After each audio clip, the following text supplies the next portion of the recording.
Hey guys, before we start, I have to play this song. This is the perfect song to play now that bullshit month is over.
It's over!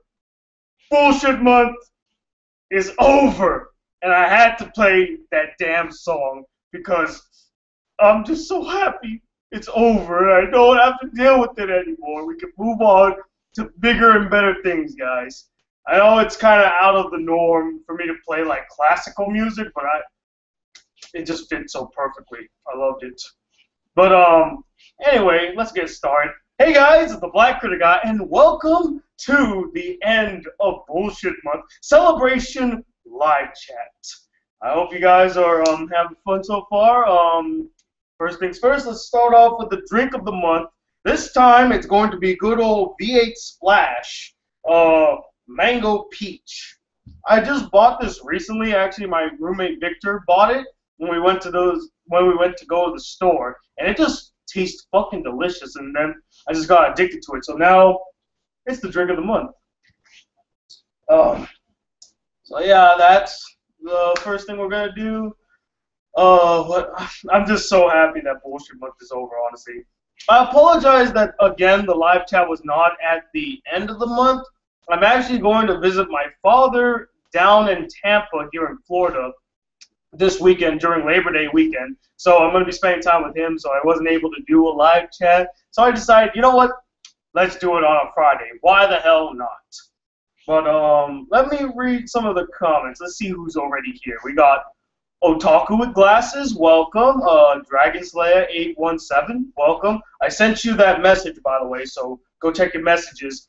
We got Anime Holic Reviews, of course, welcome. What's this?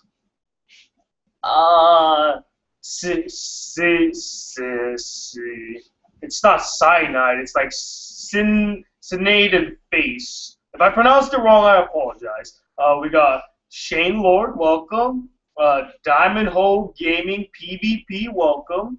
Of course, Senjo Kahara, you're always here, welcome. Let's see. Captain Turtle. Oh, Captain, my captain. Jonas Hernandez is what I meant to say. Apologize. Piplop Steffi, welcome. I'm so glad you did make it on time. Star 6 Wars 1, always glad to see you. Hoen, okay. Ratings from, oh, hey, you're up at 4 in the morning. That's dedication, man. I really appreciate that. Thank you for joining us. Joelle Phillips, hey, how you doing? One Less Than Trolling, welcome. What the heck? Will end if you continue broadcast. I got it, whatever. They said that it will end if I keep broadcasting something that doesn't belong to me. And I'm like, okay, I got it. I won't play any more classical music. Although I thought that belonged to the public domain, but I guess not. Who else is here? We got Danny Red 1234. We already read that. Okay, that's mostly everyone. So, enough being around the bush. Welcome to the monthly live chat where I keep you guys up to date on my plans. What was that? What the hell was that again? I couldn't. I'm not gonna play any more music. All right, good, got it. Stop asking me, Google. I'm not gonna play any more music. Anyway, besides that distraction, welcome to the monthly live chat where I keep you guys up to date for my plans for the upcoming month, and I ask you guys to rate my success of the previous month, August, which is bullshit month. Yeah, bullshit month took a lot out of me, guys, and I say that I say that jokingly and seriously, and I'll explain why.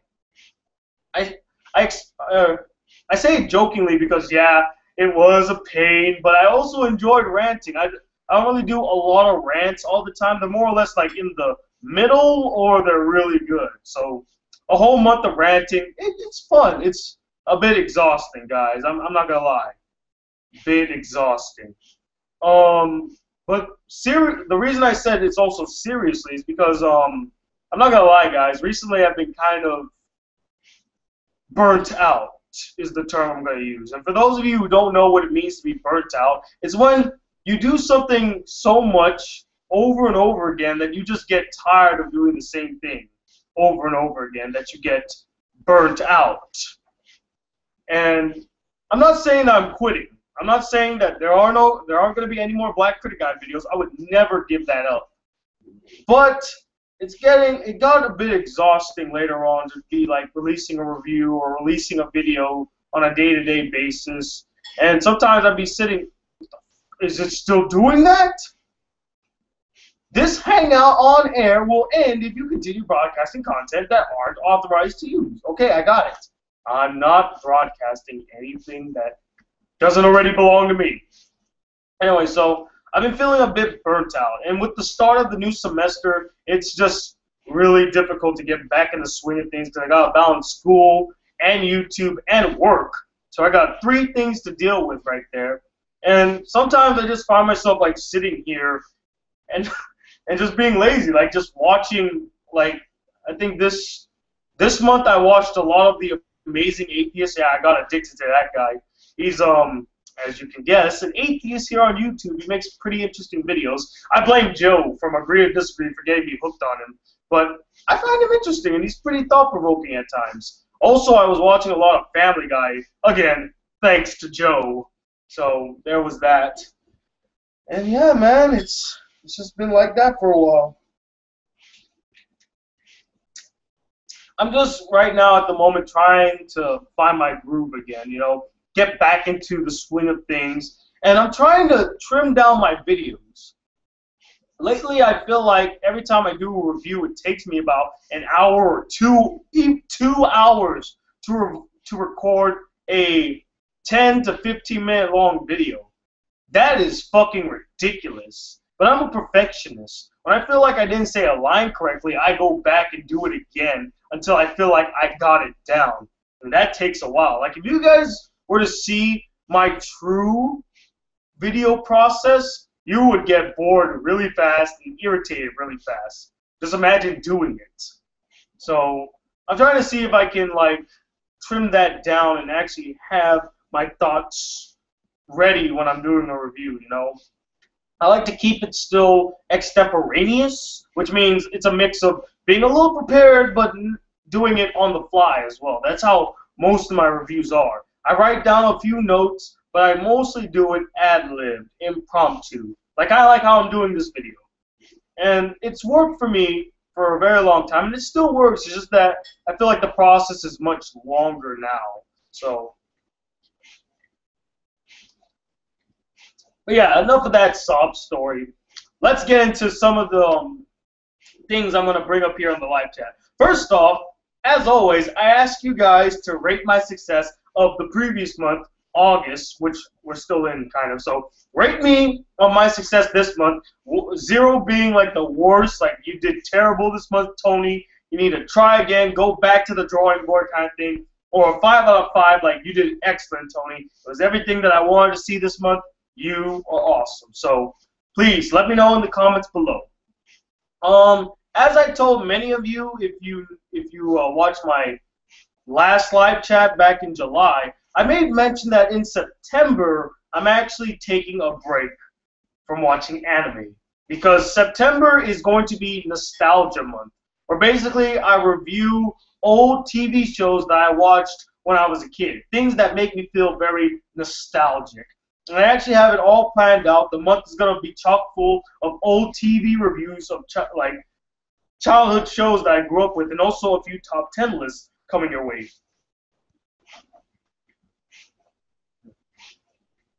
So I'm really excited for that. I cannot wait for Nostalgia Month, and I really do need to take a break from anime. I feel like if I keep watching anime, I'm going to get sick and tired of it. I'm going to be like, oh, fuck.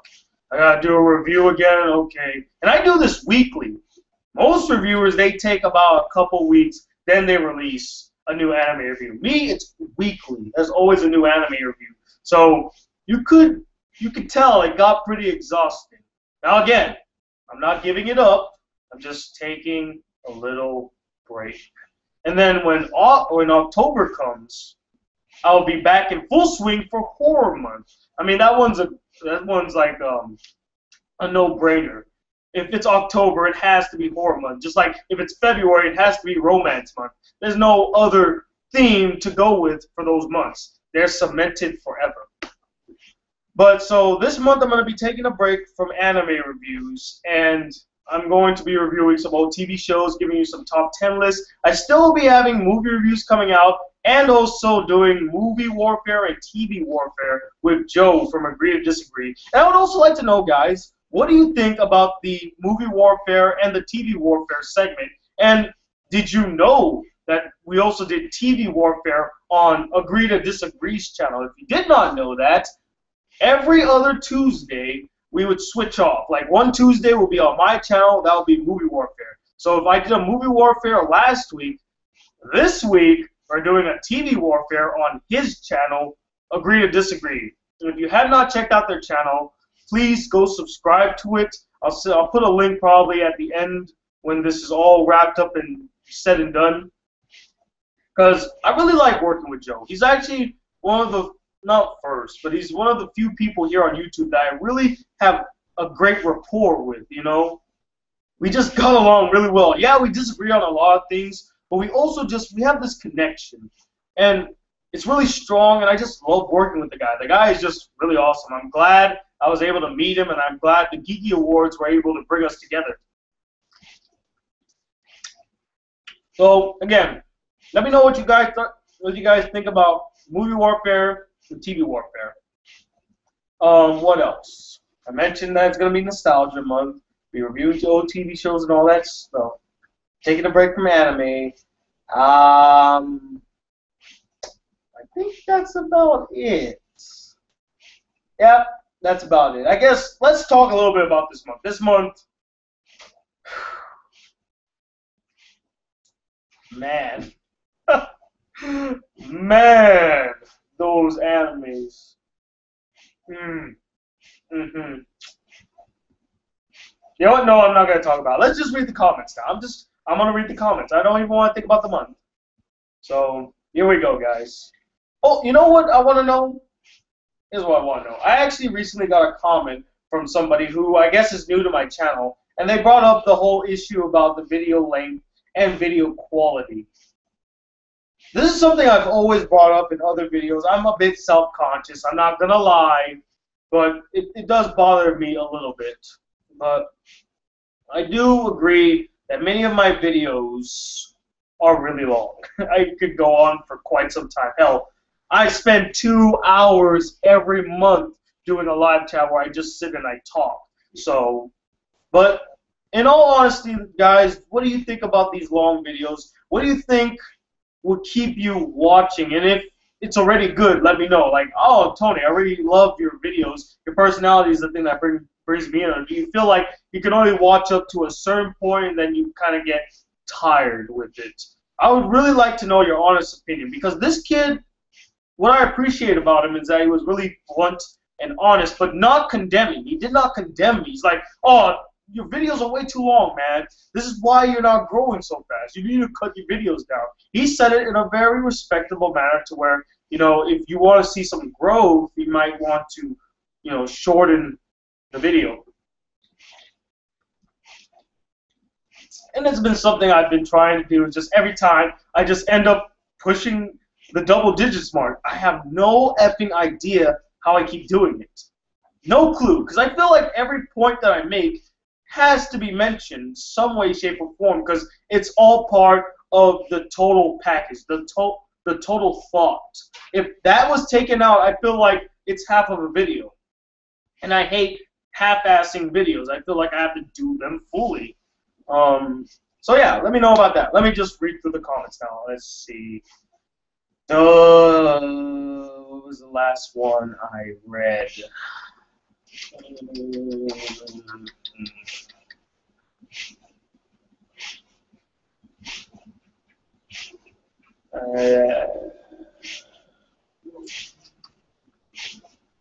And by the way, Tony, please don't try to pronounce my name again.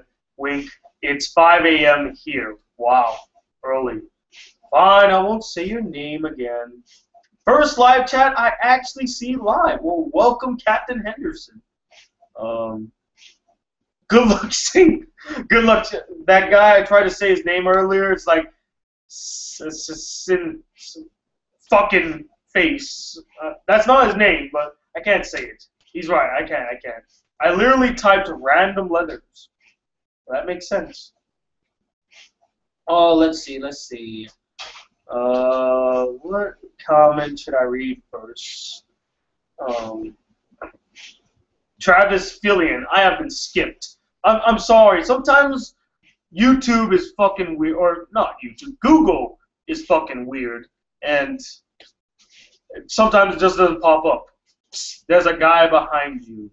Yeah, that probably is my roommate. He'll pop up now and again because he lives here too, guys. That's Victor, though. If he pops up again. Why do you insist on butchering my name? I keep correcting you, but you keep doing it. Didn't I say one less than 3 trolling? I must have got it wrong again. My bad. Hello, must sleep. Just wrote huge paper. See you for now. It just started. Why torture yourself with this? Why torture yourself with this last month? I've never done a bullshit month before, and I always thought I'm a big fan of the Nostalgia Critic, and it just surprises me how he could sit. I don't know if he does sit and watch them, but how he could just review all of these crappy movies, and he does it all year. I did it for 1 month, and I was already exhausted. I couldn't take it anymore. But see, he was lucky. He was lucky, and I'll explain why. He only has to watch the movie. A movie is like, what, hour 30, 2 hours long, at most. An anime is 12 to 24 episodes long, and most of them are 24 minutes long, each episode. So that means I watch in greater lengths and more bullshit than he does. It was exhausting. And I think what irritates me the most is that with an anime, you can at least try to see some type of effort put into, like, other episodes. Like, they realize maybe the first 3 aren't that good. Okay, let's make the 4th one better, guys. And from there, let's just progressively get better. Some of them just didn't get the fucking memo, or they just shot it out of their ass. With a movie, if you make a movie and it's bad, there's no going back. It's already bad. It's gonna be like that. And anime, you can at least kind of fix it as it goes along. So, why I torture myself? Again, like I said, I always want to do a bullshit month. Rating for bullshit month from Neon Wave is 5 out of 5. You were strong throughout and survived. Semi-survived. From John Ivy, bullshit month equals rat month. I'm coming off the effects of chrome shrooms. Okay. Still excited for October, possibly for a Love Live review. I guess you're just gonna have to wait and see, man. You're just gonna have to wait and see. Let's see, what else we got here?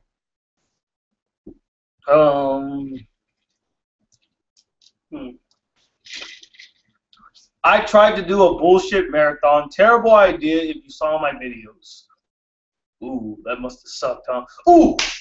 I'm so glad that once Cloud brought this up. BCG, will you ever make a Twitter account? I actually do have a Twitter account. If you type in, I believe it's Tony Watts. Well, let me go to my Twitter real quick. I barely go to my Twitter, I'm not going to lie, guys. But I'm Tony Watley II at Tony Watley, basically. And so, recently, I actually got a comment. Actually, I'm looking at it right now. Oh, well, what do you know? I guess people did listen to me. I got this comment on Twitter from a MLP Little. MLP_Little. He's like, Tony Watley, it will actually be amazing with you would join, or he meant if you, not with you, but if you would join at Podtaku, smiley face, or cat face. I'll be glad to see you there with at Holden Reviews. And I told him, hey, you should tweet them, hashtag BCG on Podtaku. And actually, I posted this on my Facebook page as well. I would honestly love to be on Podtaku, but I'm sure they're really busy and like preoccupied with other things. But if we get enough people to put on their pages hashtag BCG on Podtaku and say, hey, you should bring the Black Critic guy, you know, get their attention a little bit, maybe we might just see yours truly on Podtaku sometime in the future. So, if any of you have a Twitter account right now, I want you to go to Twitter, find Holden Reviews, find GR Arcada, or even find Podtaku. I think they have their own page. And put there, we want the Black Critic guy to be featured on Podtaku sometime. Hashtag BCG on Podtaku. Blow that shit up retweet it, favorite it, spread the word, guys. I'm sure if we all do this together, if we just keep blowing their shit up, we might actually get to them and we might actually see the Black Critic Guy on Podtaku. So, again, hashtag BCG on Podtaku. Bring the Black Critic Guy on Podtaku. I wonder if that would actually, I hope that works. That would be really cool if this actually turned out to actually happen. So, go out there and do it. Alright, moving on, let's see. Yeah, I like the Amazing Atheist too from DL_000. I'm here infected as see, there'll never be a day, guys, where I ever pronounce any name on YouTube right. It's a fucking curse. What can I say? Got a lot of scores. I like the shirt. Oh, thank you. This is actually from my school. They have this this agency called Late Nights, and they have events. And at these events, they give out free shirts. This was at one of their events about 2 years ago. I got it. Let's see. I rate a 4 from Alice Rocks 20. I give you a 5 out of 5. Laser Show 9876. Let's see. 5 out of 5 from Danny Red 1234. Shane Lord 5 out of 5. Your rants were wonderful. Well, thank you. 5. Good shit. Way too underrated. You are way too underrated. Let's see. 11. Bullshit anime out of 10. I'll give you that. 10 out of 5 from John Ivy. Bullshit out of 5. Haha. See what I did there? Funny? Am I right? No? Okay. I thought it was funny. Senjo Kahara. Let's see. On a scale of 1 to 5, I rate you a 5 out of 5. You're one hell of a critic. Thank you. 9.7 out of 10. Love the reviews. Had a few disagreements, but still great. GJ, man, keep it up. He means good job. From Solaro. I think I got that right. Solaro. Yes.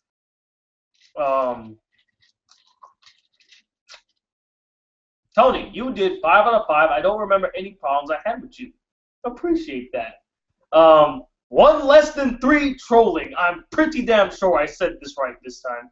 How did you do this month? Insert Dragon Ball Z reference. How did I do this month? I don't know. I guess I just survived it. Are you going to answer questions? Or yes, I'm going to answer questions.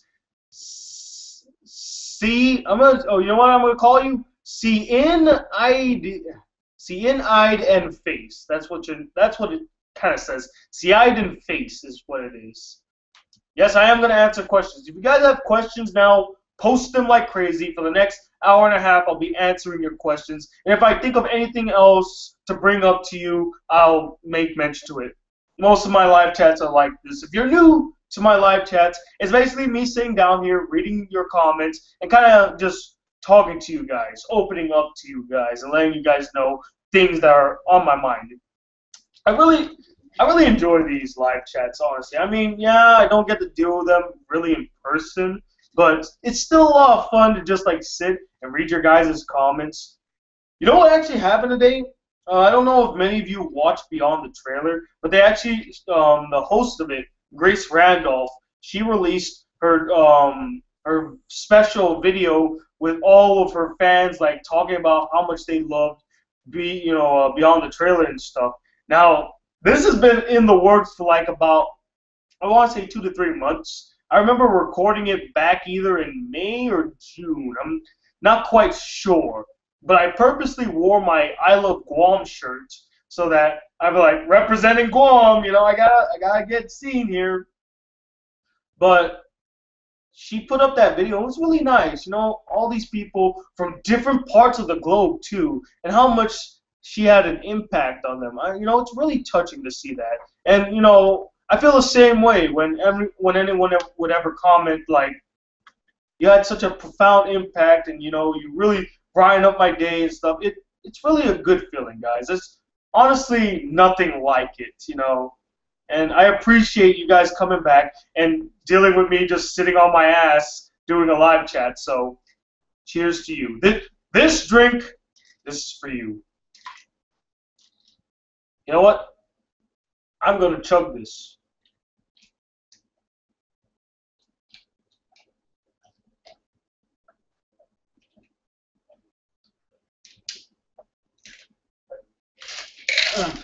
Oh, a nice spell. Oh, I chugged it. Time for a refill. Oh, that was actually really delicious. I'm not gonna lie, I enjoyed it. Whew, okay, back to the comments. Let's see.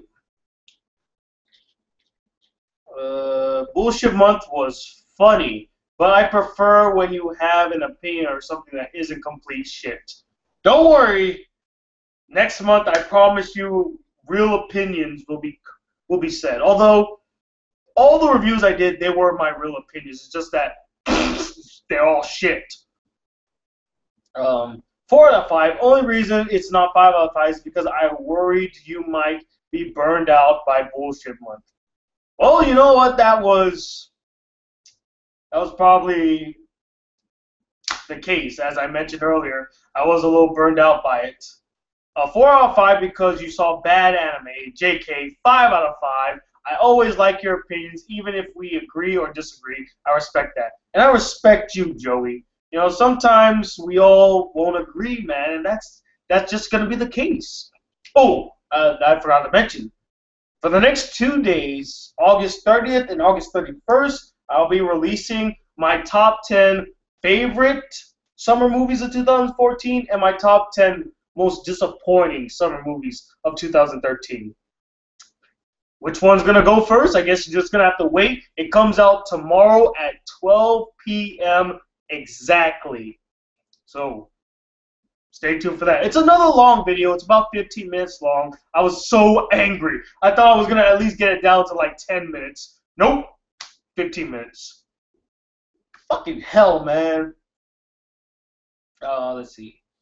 5. It was excellent. Congratulations, or I congratulate you on being so good at what you do. Thank you. I'm just gonna say your last name. It's Henley. Henley. I guess you two tend to agree to. Ah, I see what you did there. I see what you did there. Excuse me. Yeah, we do tend to agree to disagree a lot. But again, we just have such a good camaraderie, you know. Infected our fucking, what is drink? Well, this is a V8 Splash Mango Peach. It's really delicious, actually. You know, I should be paid for doing this. Like, hey guys, you want a good drink at 10:33 at night? Try V8 Splash Mango Peach. Give me my money.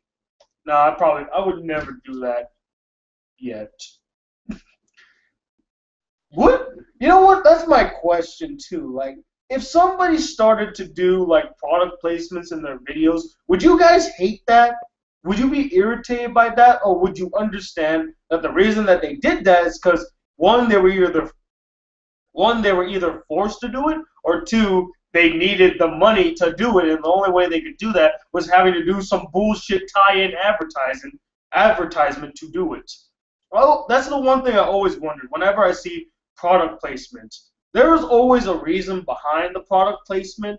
Sometimes it's for a paycheck, sometimes it's deliberate, or sometimes it's for a joke. It could just be for a joke. But yeah, let me know what you guys think about that. The hashtag the Black Critic Group. The Black Critic Crew is what we should be called. That's another thing we need to bring up, I guess. So, lately, and this again is brought on by Joe, man, this guy has had such a profound effect on me in the last few months. But, he does this thing where he does, like, agrees, disagrees, all my Trombaholics out there, welcome to Agree to Disagree. And he's like, what is your name, what is the name of your subscribers? Like, what is, like, your fan base name? And I was like, You know what? I never really thought about it. What would be my fan base name? You know, like the people who are fans of my channel, what would their name be? Like, and he threw out some ideas like BCGites or BCGians, and um, there was something else we were doing. But I was like sitting there, like, what would be a good name to call the fans of my channel, basically. And actually, I believe it was Dragon Slayer 817 who came up with Black Critic Crew. I believe so. It's in the hold up. It's in Movie Warfare. Let me go check real quick. I want to get this one right. I don't want to get it wrong. Hold up. Let's see. Right here, Movie Warfare.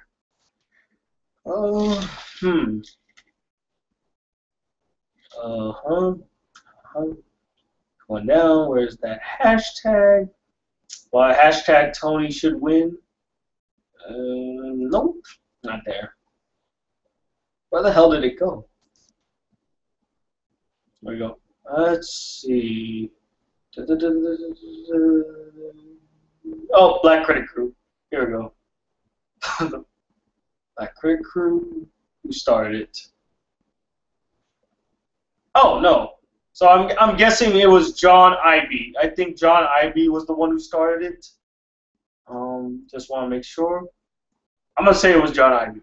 If I got it wrong, I apologize. The comments they're weird now when you go check them back. So, question: why have you never reviewed Welcome to NHK? Have you seen it? It's my favorite anime series of all time. There's a very interesting story to that, actually. DL_000. I was supposed to watch Welcome to NHK, coincidentally, for Romance Month. Don't ask me why. It was the anime that got some of the most votes for Romance Month. So I was gonna watch it, and I actually watched the first 3 episodes, and I just couldn't stand it. I was like, this anime is really boring to me. Now, I'm not saying that I'm not going to watch it. I'll probably watch it at some other time. But because I was in the notion of expecting a romance anime, it took me by surprise when it was about this guy who's pretty much a NEET. He has no education, employment, or training. He stays in his house, and I was just really bored by it. I probably will watch it sometime later, but as of now, I'm probably not going to see it yet. From Jaser Morrow, he asked, or she asked, what's something you're really looking forward to, Critic Senpai? What am I looking really forward to? Ooh, I know what I'm looking forward to. It actually comes out next month. The Simpsons Family Guy crossover. Now, I actually made a video about this when they released the first teaser trailer for it, and I was like, oh my god, I cannot believe it's actually happening, a crossover between The Simpsons and Family Guy. Now, a lot of people hate Family Guy, and a lot of people are getting really sick and tired of The Simpsons. And you know what, one thing I want to see in this crossover is them address that, like the hate that Family Guy gets and how much people are just getting sick and tired of The Simpsons still being on the air. Like, I want to see them poke fun at this. And they kind of do address the whole, like, Family Guy is just a ripoff of The Simpsons with that whole clever Duff or Paul Tuckett Pat tastes like Duff beer. Like, that was really good, and I'm glad that they addressed that, and they showed that in the trailer. I'm really excited to see how it turns out. It could be complete shit, or it could be probably one of the best crossovers ever done. So I'm excited. I can't wait to see it. I'm literally going to watch it live on TV when it comes out in, what is it? Was it September? I think it was either September 21st or September 28th. I forget. But it's on a Sunday. Definitely can't wait to see it. It's going to be so cool. And I am going to do a review for it. Where do you get the drink of the month? I just go to the store. I go like to there's a store down here called Winn-Dixie. Think of it like a well, I guess I'm gonna have to say like it's like a Walmart of the local area. Although we do have Walmart too. Let's see. What anime do you recommend I watch? I watched. What? What anime do you recommend I watch? I watched Kogiya's Death Note. Do you mean like what animes out of the ones you just said you should watch, or are these the animes that you've already watched? Need to clarify that for me a little bit, Capo. What is the most overrated and underrated movie you saw this summer? I would say the most overrated movie, in my opinion, was Edge of Tomorrow. Everybody was praising this movie like it's one of the best movies of the summer. No, best movies of the year. I didn't get it. The movie was subpar at least. I mean, seriously, the characters are hollow. The story's not that involving. The only thing I could really say that this movie had going for it was the concept was interesting. I wish that they went more into detail about what was going on. They do give a little backstory to it, and Tom Cruise did a really good job in the film. He played a character that he normally doesn't play in many films. He plays a coward. I really admired that. He wasn't playing like your average tough guy going out into battle. He's like a great soldier and everything. No, he was a coward. He didn't want to go into battle. I thought that was really cool and very different from all his other characters. But I just didn't get why everyone praises it as this great movie of the summer. I did not feel that whatsoever. Maybe I'm part of the mainstream by saying that, but I didn't see it. I just didn't like it that much. It's not a terrible movie, I just don't think it's as great as people are saying it is. As for the most underrated movie, that's a tough one.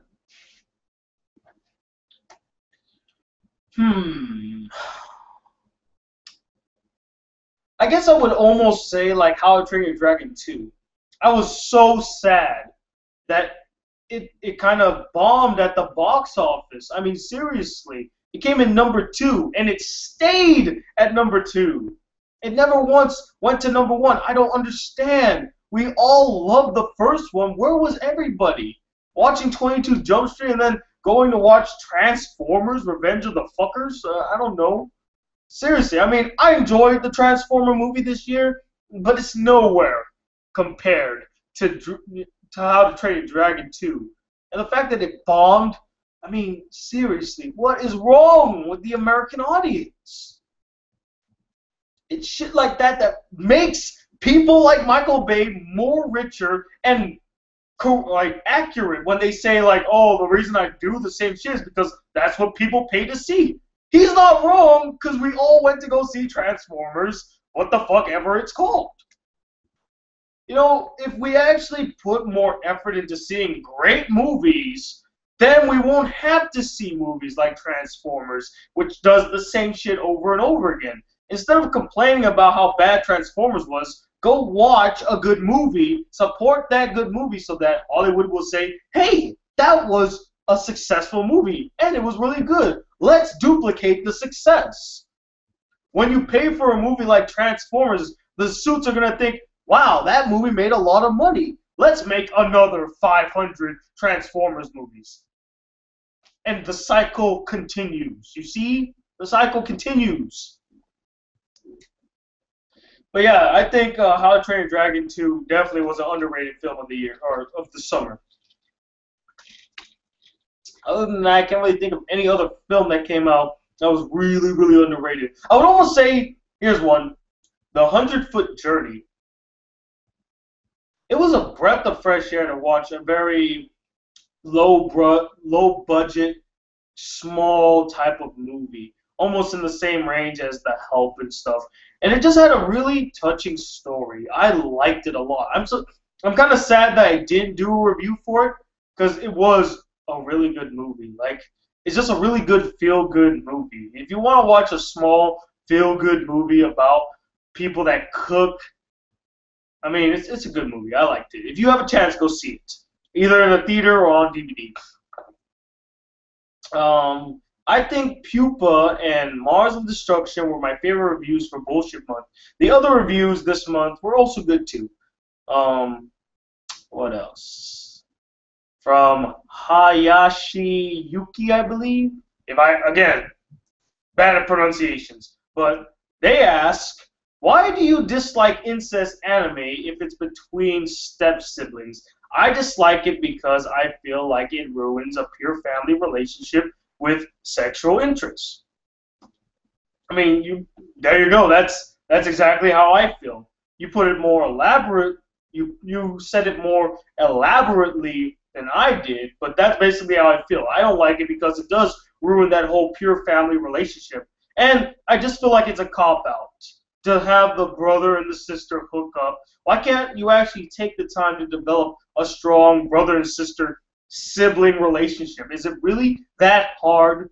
I mean, it really can't be that hard when other animes have done it with success. I mean, they might not focus on it too much, but they keep the brother and sister aspect strong and never crossing the realm of incest. So it's just a cop out. You know, oh, don't worry, they're step siblings.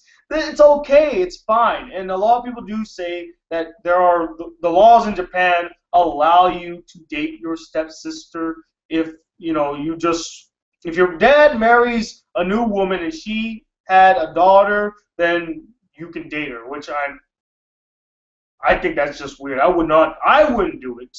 And if somebody else out there would do it, uh, do what you want to do. I just don't like it. That's all.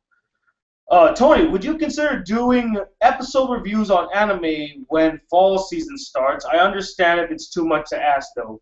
It's not that I don't want to do, or it's not that I hate doing it. It's just that personally, I don't really feel like doing like episode reviews. I like to do an in-depth review of the entire series. Because when you do episode reviews, you kind of ruin it. You ruin the experience for those who don't watch the episodes. With an anime review, you just give an overlapping or you give an overview. That's what I'm going to say. You give an overview of the anime, its high points, its low points, but you don't ruin the entire experience. That way, they watch the review, they get a gist of what the show is going to be about, what's good about it, and what's bad about it, and then they get to watch it themselves and make their own opinions and experience it for the first time themselves.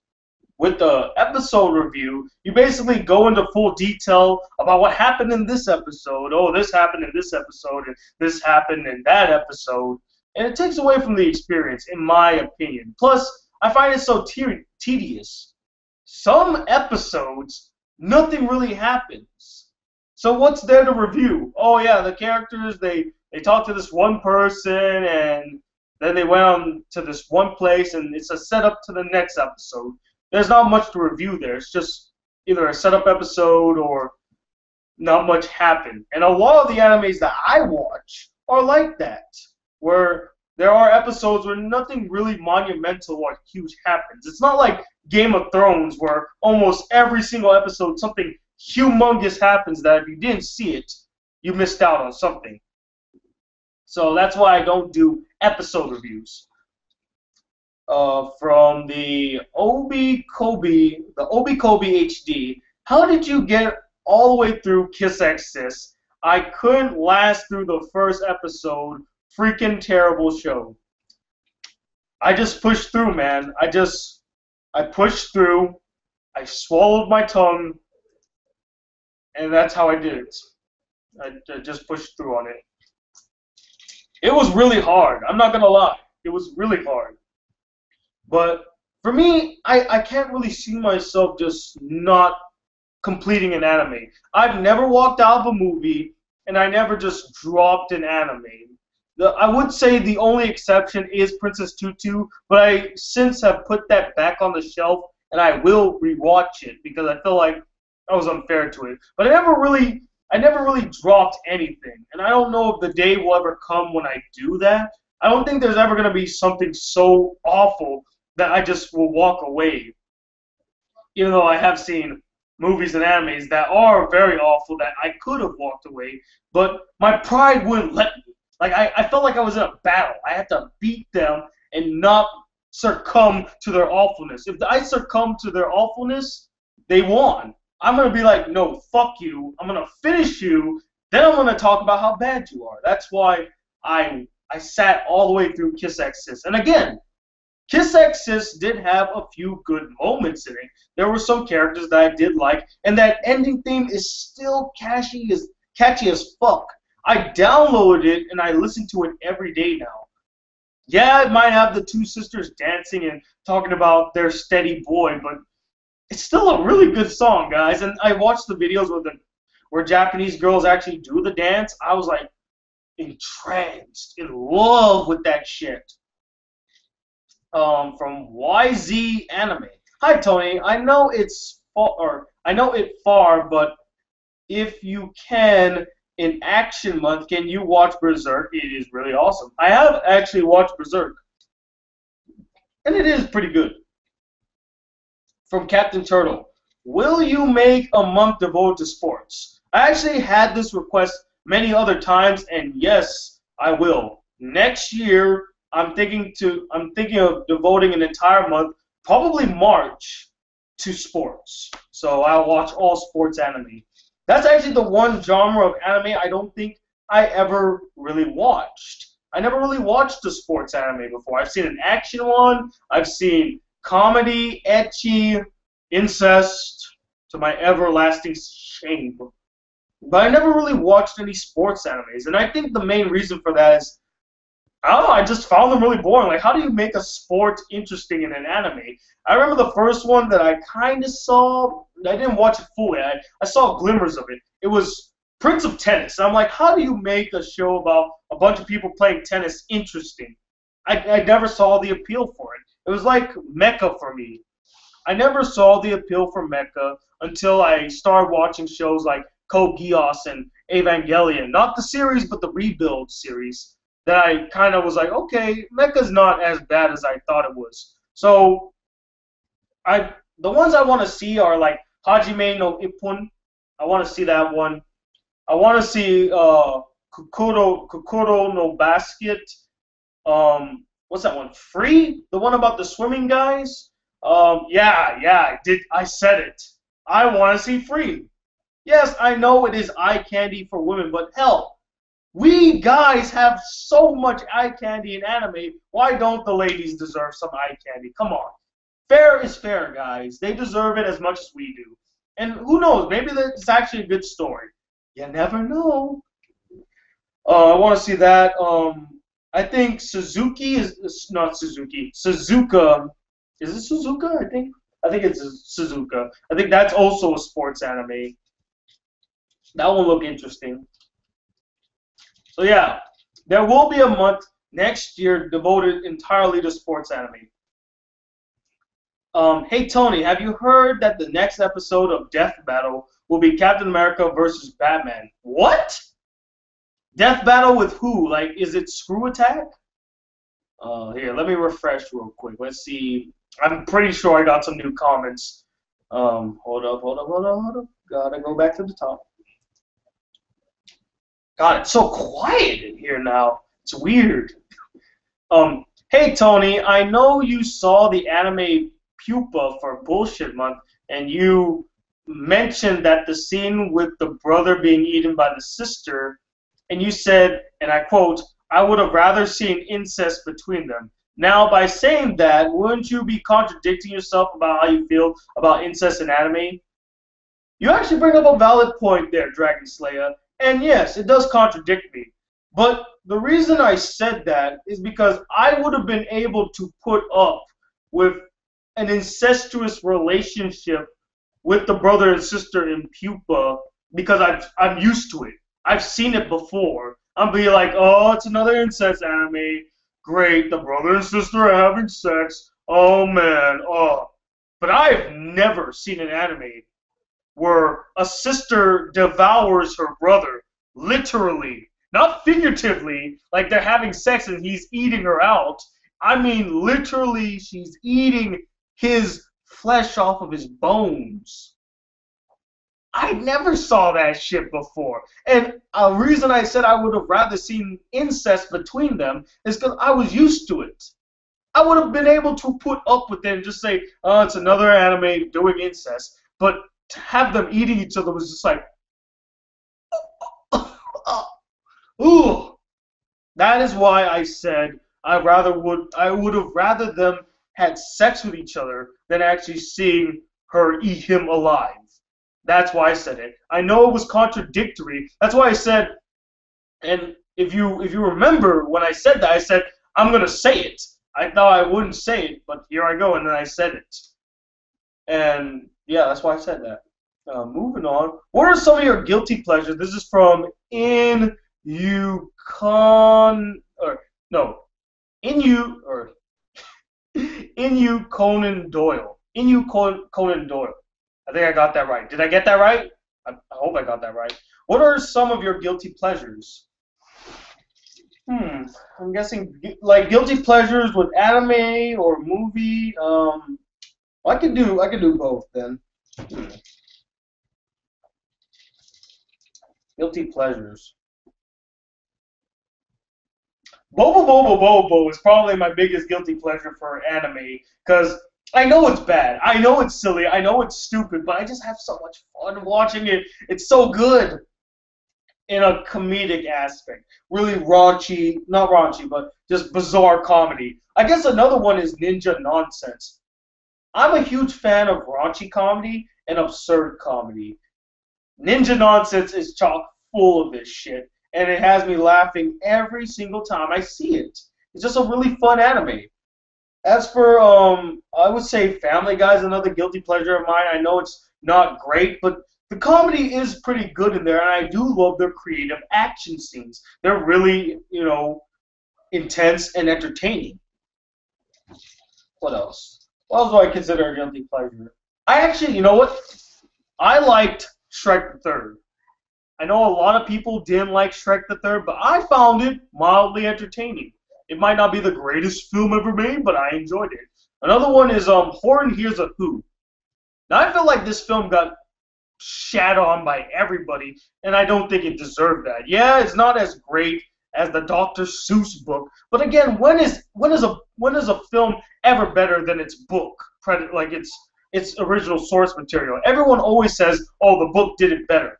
That's the same case with any Dr. Seuss adaptation. The book will always be better because Dr. Seuss made it. He's awesome. But I liked Horn Hears a Who, and I also liked the Lorax, which, again, a lot of people were like, book is better. Still liked it. I enjoyed it. Let's see. From Lupe Pito, what do this have been or will be your favorite month? I'm guessing you're asking me what was my favorite month to do so far?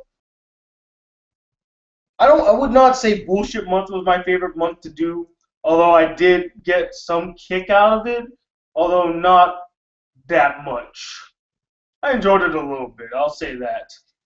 Who doesn't enjoy yelling and ranting a couple of times? I don't know. What was my favorite month to do? That's a really, you know what? That is actually a really hard question to answer. I enjoyed doing all the months I did. But I would almost say like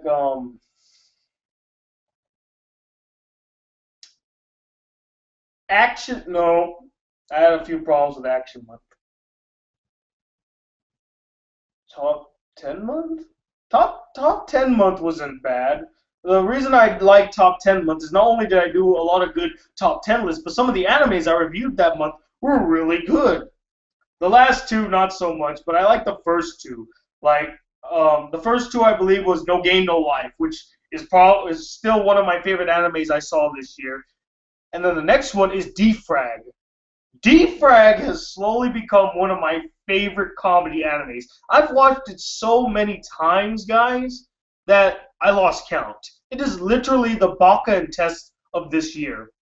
Similar to Baka and Test, how I watched that over and over again, I just can't stop watching Defrag. And the funny thing is, I like the Japanese dub of Defrag. And if they ever do make an English dub, I don't think I would appreciate it as much as the Japanese dub. I think it's done perfectly in Japanese. And it's kind of similar to how I really like Baka and Testa's English dub, but not so much the Japanese dub. I don't feel it's as funny. But the whole like I feel like Funimation knocked it out of the park with voice acting, the writing, and the humor. So there's that. I'll have to get back to you on that, Lupe. I can't really think of a favorite month yet. Maybe it hasn't happened yet. Maybe Nostalgia Month will be my favorite month to do. We'll see. True, I have heard the ending theme for Kiss Exis, and it is catchy. Thanks for answering my comment. No problem, the Obi... Damn it. Obi Kobe HD. I said that right. I know I said that right. Has there ever been an anime that you were never interested in but watched anyway?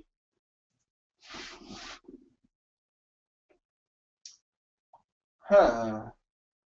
An anime that I was never interested in. I guess that would be most animes I get, or not most. Some of them do look pretty interesting. Off the top of my head, I can't really think of one. I will say I was not interested in watching Kiss X Sis because the minute that they said what the premise was, I'm like, oh great, now I gotta watch an incest anime yet again. So I guess that one would count. That's one.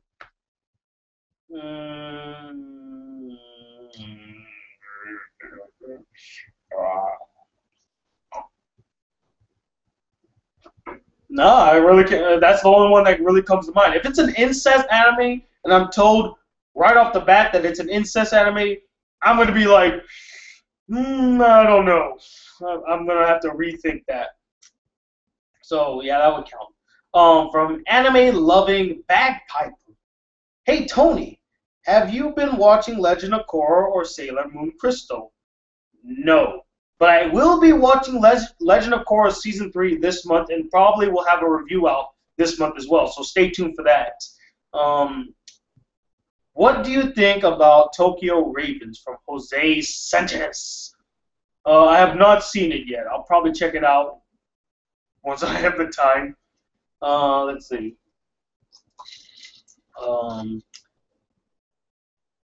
Let's see. From Mega Monkey Crap. Have you watched anime probably longer than I have and have definitely more shows. So I really need an answer to this question, okay? Why is there such an obsession with little sisters?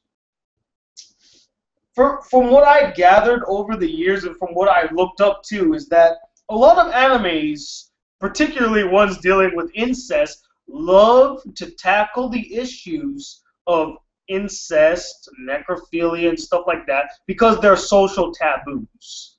They're things that we don't look upon favorably. And since it is an anime, since it's something that people can literally manipulate and do whatever with, it's animation. You can make any type of characters do anything. That's why I think they do it. It's not really much of an obsession. More or less, it's just tackling these taboos in, society. Most people don't like the idea of dating their little sister. Most people don't like the idea of killing people. It's almost the same thing as, like, why do a lot of people have obsessions of making films where a bunch of people get killed pointlessly or, like, mass slaughterings? It's the same thing. They're social taboos. Most of us will never do it in our lives, but it is just interesting to see it happen on a screen or as if it was actually happening kind of thing. So that's what I think. It's not much of an obsession. It's just that they tackle on the taboos. It's something to kind of bring in an audience, The only thing I would say is an obsession is the whole little sister. A lot of people have this weird fetish about, like, having a little sister saying, "Oh, Nii-chan, help me with something." They're like, "Oh, it's so amazing." I never liked that idea. Sometimes some of the animes, they're just fetish animes. Animes made because the creator wanted to do a story about these two characters falling in love. That's it. I would almost say, well, no, I wouldn't almost say. I'm for sure, I'm for sure that Kiss X Sis is a fetish anime. I mean, not only does the creator make the brother and sisters have this really sexually implicit relationship, but he does so many other weird shit. I mean, there's clothing fetish, like foot fetish. I mean, it goes. Oh, there's so many in there. Like, yeah. Hopefully that answers your question, Mega Monkey Crap. Yeah. All right, moving on. Let's see. Jose Sanchez again. What is your fave brother and sister bond in any anime series? I actually did do a top 10 list on that. There are a lot of good brother and sister bonds. I would really recommend that you go check out my top 10 siblings list. I did it last year, so it's not too far away. But the number two choice was actually a brother and sister pair, and they're the brother and sister from No Game No Life, which is Shihiro and their names escape me right now, but it's hold up. Maybe I can just look it up real quick. Yeah, I'm cheating, whatever. I can't think of the name off the bat. I gotta look at it real quick. Let me see. Oh shit, it's right there. Oh, lame. Here we go. Let's see. Pause. Here we go. Yeah. Sora and Shiro. There he is. Sora and Shiro from No Game No Life.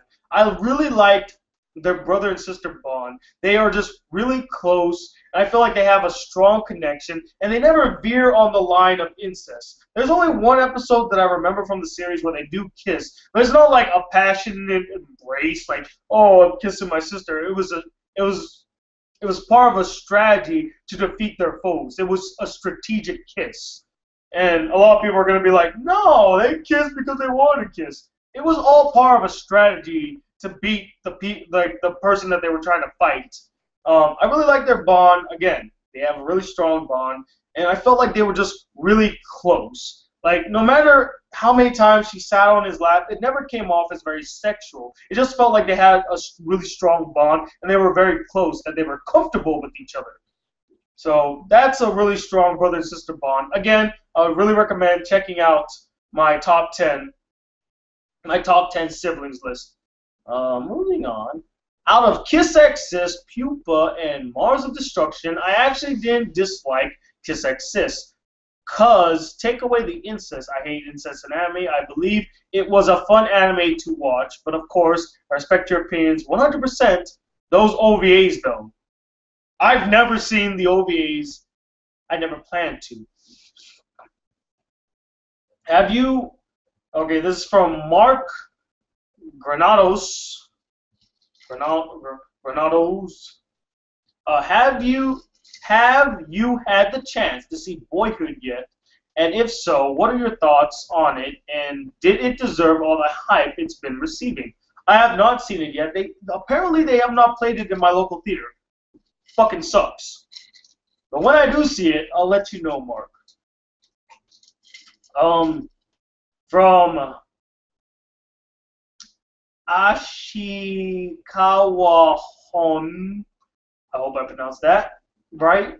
It's 4:45 a.m. where I am at the moment. What time of days is it for you guys? Well, right now it's 11:10 here, so it's pretty late at night, but not early morning-ish. Sorry I'm late. First time watching your live chat when it's actually live. Well, welcome, Nicholas Stratton. Transformers is awesome, BCG. Hey, I enjoyed it too. But I'm just saying they could have, instead of overhyping Transformers so much, why not also go check out How to Train Your Dragon? Make that earn some more money. Alright, let's see if I can see more comments here. You know what? Another thing, guys? I've been feeling really out of it lately. I don't know if you noticed. I feel relatively out of it. And this kind of goes back to the whole being burnt out a little bit. So if I come off as a little out of it or zoned out, or if I'm not even saying my sentences in a coherent fashion, I apologize. I I need to get my groove back. That's what I need. I need to get my groove back, and I just need to figure out how to get it back. I feel like I lost it, and I need to find it again. That's for sure. Maybe it's just August. Like this happened last year too, where when August came, I just was really out of it, and I just didn't give a fuck, and I just kind of like that, and do reviews now and again. I just need to find my groove. Um, let's see. Hello, BCG, and this is from Kelu Gokim. Kelu Gokim. I want to suggest something about your anime reviews. It would be nice if you'd mention the studio, director, composer, or even voice actors, so we'll know if you watch subbed or dubbed. In a certain anime review, like what you do in your movie reviews, where you mention some actors and directors. That is not a bad point. You're absolutely right. I should mention the studio director, and sometimes I do. Like for some animes, I mention like, oh, it was directed by this guy, and he's known for doing this things. I think the first time I ever did something like that was for Puelai Magi Modoka Magica, where I mentioned the director and the composer. The composer I loved. I love her work, and every time I would hear like. Because I remember I saw Sword Art Online, and I was like, this sounds so familiar. Sure enough, it's the same composer from Puelai Magi Monica Magica. But you're right, I should probably mention that. I guess the reason that I don't mention it that much is because I feel like, you know what? I don't even have an excuse. I guess I just really didn't think much of it. Now, sometimes I do mention voice actors, but not as much. Only when I'm like, did you know that this person also voiced this character? But I guess I might include that now in my reviews. Like when I'm talking about the animation, I'll make mention about like this was made, like the animation was done by this studio who have done this one, and this one. And you can clearly see that it's in the similar vein to those animes. So I'll try to incorporate that. Thanks for bringing that up, Go Kim. I really I really appreciate it. Let's see.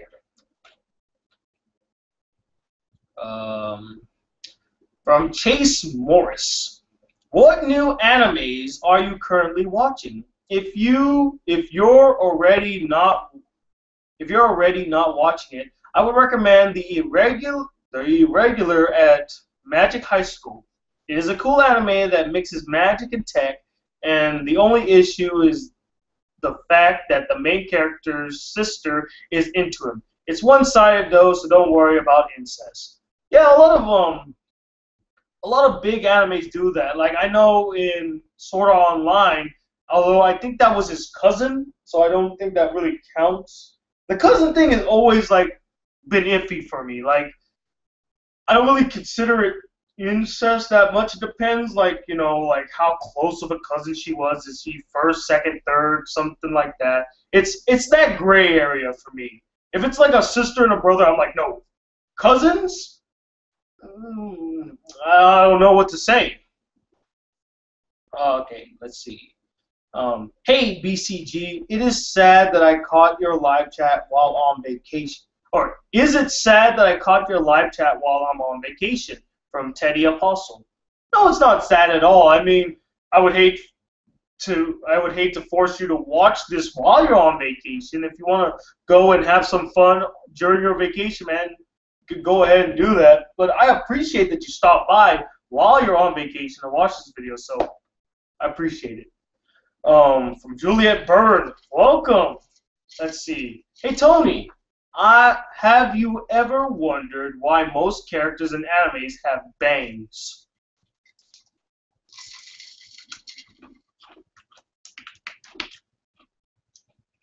Like bangs, right? That I'm thinking of this correctly. Like hair over their face. At least I hope that's what I'm thinking. I'm, I don't know. That is pretty interesting. Why most characters have bangs? I guess it looks really cool. Like mysterious and tough, and this guy means business. And I guess most hairstyles in Japan reflect like the animes reflect that type of style in Japan. Like I know there's a lot of people that at least I see in comic or not comic books, but like in music videos for like big J metal bands or big pop bands, they all have bangs. So I'm guessing that's like the in hairstyle in Japan. So of course, since that is the style in Japan, make your characters also have bangs, kind of thing. Leonardo Juan has gone to bed. Take care, my friend. Have a good night. Are there any animes you are looking forward to watch next season? Well, I don't really watch animes as I don't watch ongoing animes. I wait till they're finished and then I watch them. I haven't really heard what the new batch of animes are, so I really have no comment on it. Let's see. Oh, from my good friend Isaac Hunter Ford. Recently, news broke that San Diego may lose Comic-Con due to not having enough hotels, a big enough convention center, among other reasons. Do you think Comic-Con should leave San Diego, and if so, where should it go? San Diego Comic-Con has been such a huge event that hearing that Comic-Con is leaving San Diego it's a big deal. That's shocking to me. But again, it makes sense because San Diego's not really that big of a city. When I think like huge conventions, New York comes to mind, Los Angeles, Seattle, San Francisco, Orlando, Houston, Austin. Where else? Chicago, like the ex Eric Pie says. Places that are known for having big-ish conventions. San Diego, although is a big city, it's not as big or as noticeable as Los Angeles or San Francisco, which are the two biggest cities in California. Like when you think California, you don't think San Diego. You think, oh, you mean like Los Angeles, Hollywood, or you mean like San Francisco? That's what you think of. So if they do move it, I would say stay in California, but I wouldn't necessarily recommend going to Los Angeles. That's too cliche in my opinion.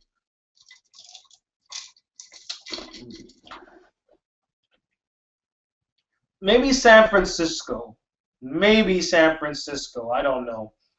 It seems like the wiser choice to go to Los Angeles since there'll be more hotels there. It's just that Los Angeles is such a cliche place to go to have an event now or to have some big convention. So I would say buck the trend and try to go somewhere else. But we'll have to just wait and see. If they do leave, I doubt San Diego's going to give up Comic-Con. What they're going to do probably is like, okay, wait.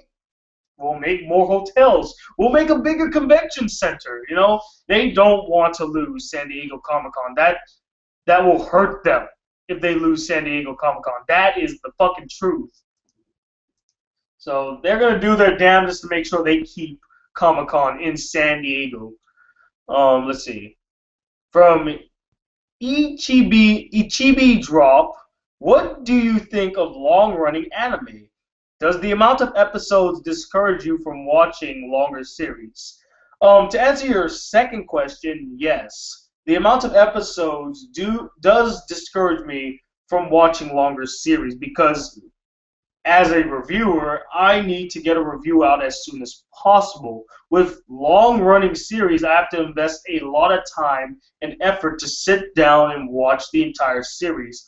It's not like when I was in high school where I had nothing to do. I could just sit down and binge watch all of Naruto, which I did. And I also did that for Bleach as well. I go to school, I work, I make videos here on YouTube. So watching long series is just really what's the word I'm saying? Time consuming. It's really time consuming, especially when I have deadlines to get reviews out. And although they're not deadlines like, hey, you need to do this now or else you're going to be screwed. They're more or less personal deadlines, but I like to follow my personal deadlines. You know, I want to keep myself in track because if I drop the ball, I feel like, oh man, I really dropped the ball and I'm just going to continue dropping the ball. I would hate to do that. But to answer your first question, what do I think about long-running anime? I don't hate them. Animes that are long-running, they're long-running for a reason. The story is continuous and there's a lot to be said and a lot to be told. I think shows like Dragon Ball Z, Naruto, and Bleach are shows that need to be long-running anime series. 26 episodes is not enough to wrap up these large-scale, larger-than-life animes. Same thing with One Piece. It's a journey to go find this treasure this treasure located at One Piece. It can't be just 26 episodes or 3 seasons. It has to be something that is global. It's expansive. It has to be a large scale. That's why they have to be long-running anime. Now, some series, I'm like, does it really need to be a long-running anime series? Like, as much as I love the series, Yurusei Yatsura didn't really need to be 195 episodes long. It would have been fine as a 26 episode anime. But even though it is a long running anime, I still really enjoyed the fact that it was. I never really got why it needed to be like that. In fact, even the ending to the anime, episode 905, it was more or less a filler ending. And you're like, wow, after 195 episodes, that's the ending? Wow. Just showing you just how pointless everything was. The true ending came in the 5th movie, and they honestly should have just ended the series with the movie. They could have done like 26 episodes, continue it in the manga, and then do the ending if they want to. Let's see. Let me just refresh. Man, it is so quiet in here. It's weird. This is the first time I ever noticed how quiet it is in this house during night. I don't know. Maybe it's me being weird. Oh, Biplov Steffi. Let's see. Tony, you should watch Mawaru Penguin Drum. It's an amazing anime, and The Sunday Without God. Such an emotional and great anime. P.S. They're both tragedies. Oh, not tragedies. I'll try to check that out then. Let's see. From Jose Sanchez again. Have you ever cried or felt teary from watching an anime? A lot. There are a few animes that have made me tear up. I wouldn't say there are any this year that I saw that really made me tear up, but every time I see Anohana the Flower we saw that day, that ending. I recently saw it too. I watched it again. I was like, it still hit me. And I felt it was more impactful now than it was when I first saw it. Like that scene where they're all just opening up to each other. I teared up at that scene. Then I teared up again when they were trying to find Memma in the woods. I mean, oh God. Teary-eyed. And I guess Clannad to an extent. There was a moment that happened. There was a moment in both Clannad and Clannad After Story that I was like that, but I didn't really like cry during those scenes. Anohana made me cry. Let's see. From Miguel Diaz. Samurai Jack for Nostalgia Month is a must. I actually thought about doing Samurai Jack, but the thing is, for me personally, Samurai Jack is not nostalgic to me because I wasn't a fan of it when I was growing up. I know. I must be fucking crazy to say that I wasn't a fan of Samurai Jack as a kid, but I wasn't. I mean, the art style never spoke to me as a kid. The story wasn't enthralling to me as a kid. I only appreciated it when I saw it as an adult 3 years ago. I was like, wow, the animation style is stupendous. This is really, really solid animation, and I actually got invested in the story. I like this whole thing about sending him to the future to, so that he wasn't going to be a threat to him and he could take over the world. That was really cool, and kind of seeing his journey as he tries to get back to the past and stop Aku from taking over the world. That was really interesting. But as a kid, I wasn't interested in it, so I'm not going to review Samurai Jack for nostalgia month. Let's see. I know you only do anime and movies, but what do you think of the show House of Cards? Well, actually, Dog Boy 13, I love House of Cards, and I actually reviewed both season 1 and season 2 of House of Cards on this channel. So if you would like to know what I thought about them, you can go ahead and check out those reviews. But straight up, to some of both of those reviews, I enjoyed the show. I watch it over and over again. I just love Kevin Spacey in that show. He's just so commanding in his presence and his performance. I love the guy. He's awesome. Whew. Man. 71 viewers still. I'm very surprised, guys. Thanks for sticking around. Let's see. Suggestion. How about a month where you review movies / animes that are from a genre that you don't normally watch due to being uninterested in that particular genre? Well, actually, Neon Wave, as I mentioned earlier, I probably will do one for sports, like sports animes, since I don't watch a lot of sports animes. That'd be a perfect one to do. Let's see. From Mark Villondo. So, BCG, how do you feel about Kirito from SAO? Do you think he's actually a good character, and have you watched Excel World? Well, to answer your last question, I did watch Excel World. I actually did a review. Excuse me. I actually did a review for it during Action Month, so you can go check that one out. As for how I feel about Kirito, in the first SAO, I felt like he could have got a little bit more development. I felt like he could have got more development, but I still liked him, though. I found him to be likable, and I was on this journey with him, and I rooted for the guy. But again, I felt like he could have done with a little bit more development. And, you know, I heard that they made the sequel, and I'm very interested in the sequel. The sequel sounds so interesting about them recruiting Kirito to find this killer online. That just sounds really cool. So I can't wait to watch that. Let's see. From Otoshi Gama, he says, would you ever consider doing a month of cartoon reviews? Example, Teen Titans, Shaolin Showdown, Danny Phantom, My Life as a Teenage Robot, The Boondocks, X-Men, Transformers, Justice League, Young Justice. I did do a review for Justice League last year, and you know what? That isn't a bad idea, but I think that would more or less fall under Nostalgia Month. Although you know what I'm surprised about? You mentioned My Life as a Teenage Robot. I thought people forgot about that show. Believe it or not, I really liked My Life as a Teenage Robot. Yeah, it's kind of silly about a robot. It's a teenager, and oh hey buddy.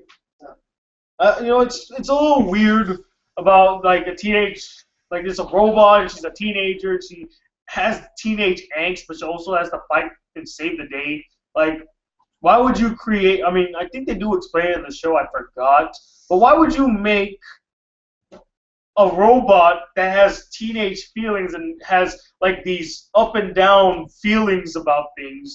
Not up and down feelings, but these mood swings, basically, where sometimes she's happy and then she's like, oh, I hate you, Mom. It's bizarre, you know. I wouldn't do that. If I made a robot, I would make them cool, like almost Bender-like. Like he kind of, he taunts me, but he's still like my good friend, like we chill kind of thing.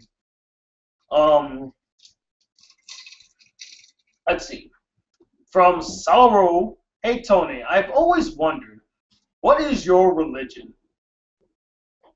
It's a bit of a personal question, but I don't mind talking about it because I have no issue. I have no issue talking about like my beliefs or anything.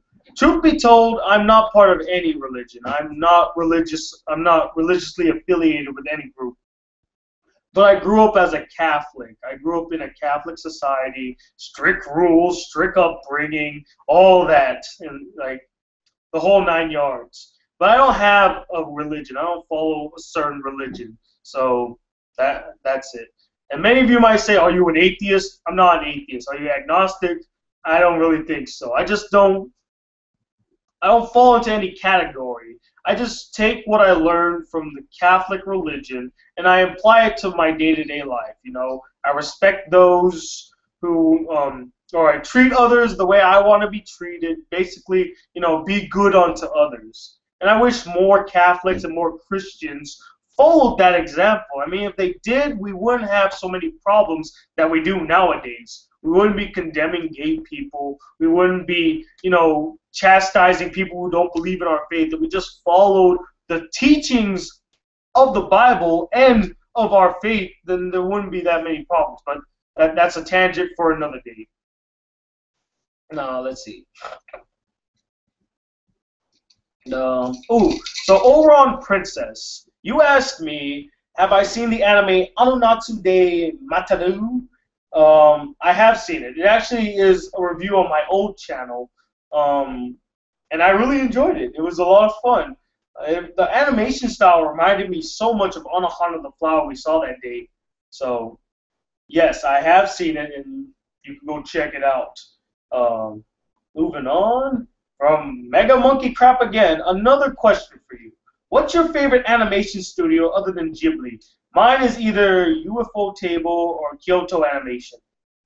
Now, when you talk animation studios, are we including Western animation or just in Japan? In Japan, I don't really have a favorite animation studio. Because I don't really, to be honest, I don't really pay much attention. I know about some of them, like UFO Table, you mentioned, Kyoto Animation, Gainax, JC Staff, Aniplex of America is another one. Who else? There was IG Production, I believe that's what they were called. Who else? Manglobe. Manglobe is another one. I think, isn't Shaft also an animation studio in Japan? There's so many animation studios. It's crazy. I wish there were more animation studios in America as there are in Japan. I mean, there's like 20 to 25 animation studios in Japan, all of them somewhat successful in what they do. So yeah, those are a few I like. I also like, Western animation. I like Pixar. I like, I guess, I would say I like DreamWorks to an extent. They're getting better though, so I appreciate that. I'm really a fan of Illumination Entertainment. Yeah, Illumination Entertainment. And Blue Sky Studios, I mean, I don't know what to think about them anymore. Sometimes I like them, and sometimes I'm like, really, guys? Really? Come on, you only make like 2 to 3 films a year. Put some effort into it. Although I'm really looking forward to the Peanuts movie. That just looked really cool. And the way that they converted the traditional 2D animation look of the Peanuts into a 3D model, I mean, they did it perfectly. I thought that it was going to be crap. It looked good. And I ate my words that day. I was like, yep, I'm looking forward to it. From Laser Show 9876, what would you consider your favorite indie film?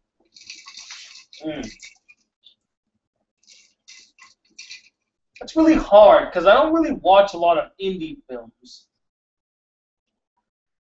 But I would say, I know this might not count nowadays, but when it was first made, it was considered one of the best independent films ever made, Reservoir Dogs. This was before Quentin Tarantino was the big name that he was. He was just starting off. And this was actually his first movie that he wrote and directed. And it's just really good. It has aged very well, and I still enjoy it to this day. Another good indie film from another well-accomplished director nowadays, but when he first made this film, he wasn't really known to the mainstream media, Memento. The intricacies of that story, it was just told so well. just the way that it was handled, it was very inventive, and it made Christopher Nolan really stand out of the pack. That's why I appreciate it. Let's see. From Animeholic Reviews, what are your favorite fights in anime? Mine are Lancer versus Saber from Fate Zero, Mari versus Homura from Rebellion, and many fights from Fairy Tail. I like them. I like a majority of the fights in Bleach. I find them just thrilling and entertaining, although in that over-the-top Dragon Ball Z-esque way, because no one besides the bad guys ever really dies in a Bleach fight. Like Ichiko could be cut in half, and he'd just be like, "No!" I'm like, what does it take for you to die, man? How have you not died of blood loss? Like this guy, I think there was this one time where he was cut, like, yeah. I'm like, okay, he must be down for the count, right? Nope. Gets up, continues to fight as if that was just like a flesh wound or something. What? And I understand the reason that they did it. I mean, if your hero is incapacitated, then it doesn't really make for an interesting fight, now does it? But come on, there's just some things that I'm just like, just let him fall down. Just let him be in pain, be an actual person for once. So I like those fights. There were a lot of fights also in One Piece that I found very interesting and creative.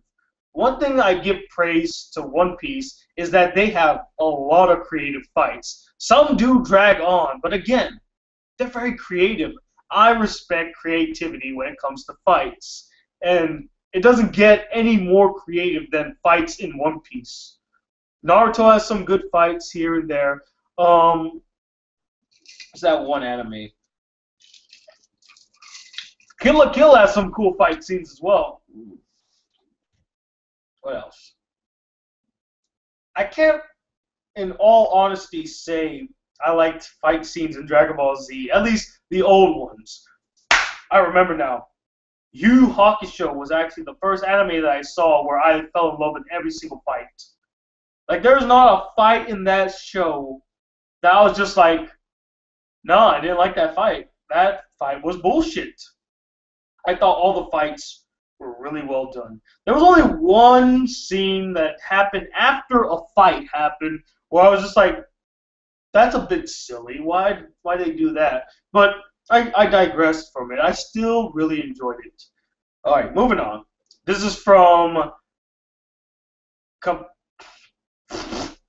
his last name is The Friendly, so he asked, I've always wondered, do you have the same criteria for criticizing anime as you do for live-action movies? Or are there certain standards that you hold live-action movies that you can't incorporate into anime or vice versa? That's actually a really good question. I do have a similar format when critiquing both anime and movies. It's basically, what did I think about the characters? What did I think about the story? Characters and story are the first ones that I think of when reviewing something. Because it's all universal. If the story is interesting and the characters well developed, then you have a good anime or a good movie. And if you have bad story and poorly developed characters, then you also have a bad movie and bad anime. Now, there are some aspects to anime that when I review it, or there are some aspects to animes that when how do I want to structure this sentence? There are some aspects to anime that when I review it is different than live-action movies. With live-action movies, they're really short. Hour 30 to 2 hours long, so they have to be able to tell a full story and have fleshed out characters within that time span. And if they do it very well, I appreciate that. With anime, sometimes there'll be episodes where there isn't development, and at first I might be irritated by that, but if they handle it later on, I'll make mention to it. Also, whenever I review an anime, I take into consideration length. You know, some of them are 12 episodes, some are 24. Did they keep my attention throughout the entire anime?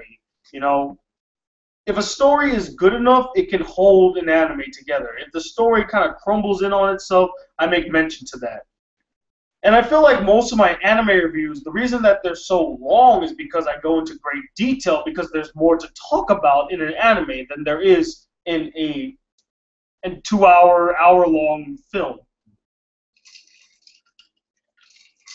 So to answer your question though, yes, for the most part, I follow a similar criteria when reviewing both anime and movies.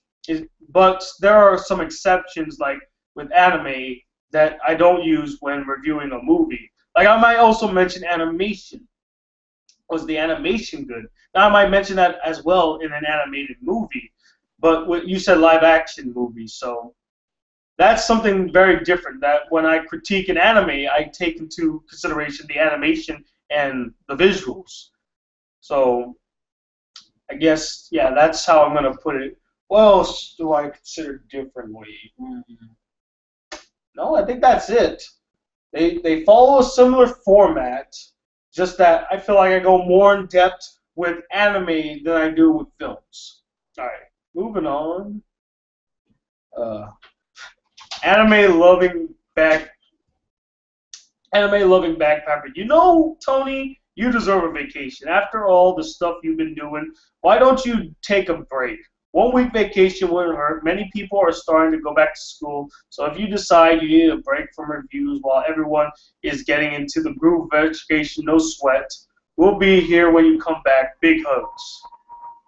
I appreciate that, anime-loving bagpiper.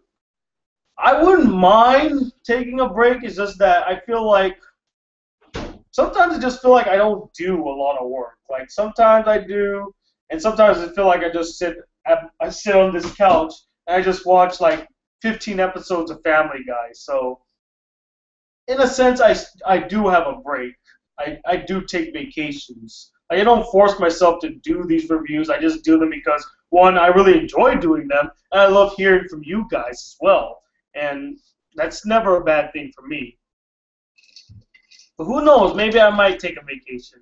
I'll think about it. But right now, I enjoy what I'm doing. I just feel like I need to get my groove back, you know? Let's see. Let's refresh one more time. Let's see. Hold up. Whew. Man, I'm exhausted already? Damn, it's only 11:42.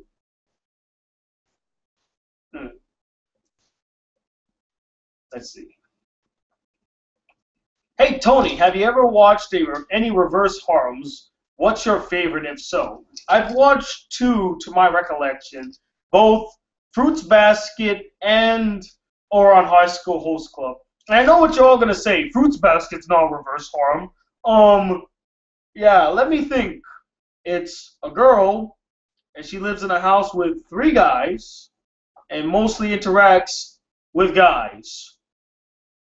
Sounds like a reverse harem to me. Now, I will say this. There are more girls included in Fruits Basket, which is very different. But I think because it is more or less a shoujo anime, there's going to be more inclusion of women characters. So there's that. As for my favorite, I don't really think I have a personal favorite. I enjoyed both of them. I haven't seen enough to really say what's my favorite reverse harem. I need to see a little bit more. Luna Roscoe. Ooh, yeah, I like that name. Let's see. Dragon Slayer 817, hello again. Hey Tony, did you know that Psycho Pass is on Netflix? And will you watch the second season once it's completed? Hell yeah, I'm gonna watch the second season of Psycho Pass. I'm very surprised that they're doing a second season, although the first season did end on a note. The second season did end where the story could continue. So I'm very interested to see what the second season will like tackle, what issues they're gonna do. From Raja 5, which anime have you seen that you think everyone but you loved?